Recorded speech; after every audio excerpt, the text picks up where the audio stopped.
Mengenang sosok Aibda Fajar Iwu, polisi Buton gugur ditikam saat bertugas. Seorang anggota polisi di Polres Buton, Aibda Fajar Iwu, 40, meninggal dunia setelah ditikam orang tak dikenal OTK.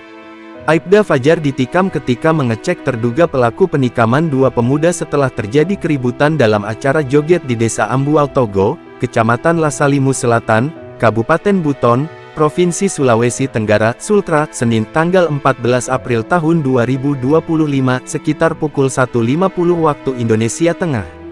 Berdasarkan keterangan Kasih Humas Polres Buton, Ibtu Suwoto, Fajar adalah anggota Polri yang menjabat sebagai Kanit Provos Polsek Ambuau Indah Polres Buton. Ia menyebut, almarhum baru 1 bulan bertugas sebagai Kanit Provos Polsek Ambuau Indah.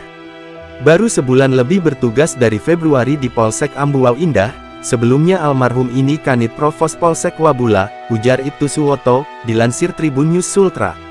Suwoto mengatakan, almarhum dimakamkan dengan upacara dinas di kampung halamannya di Kelurahan Wakoko, Kecamatan Pasarwajo, Kabupaten Buton.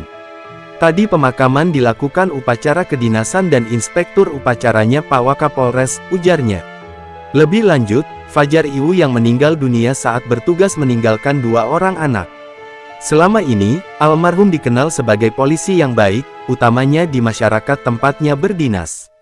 Selain itu, Fajar juga dikenal sebagai sosok yang rendah hati dan ramah kepada sesama rekan polisi.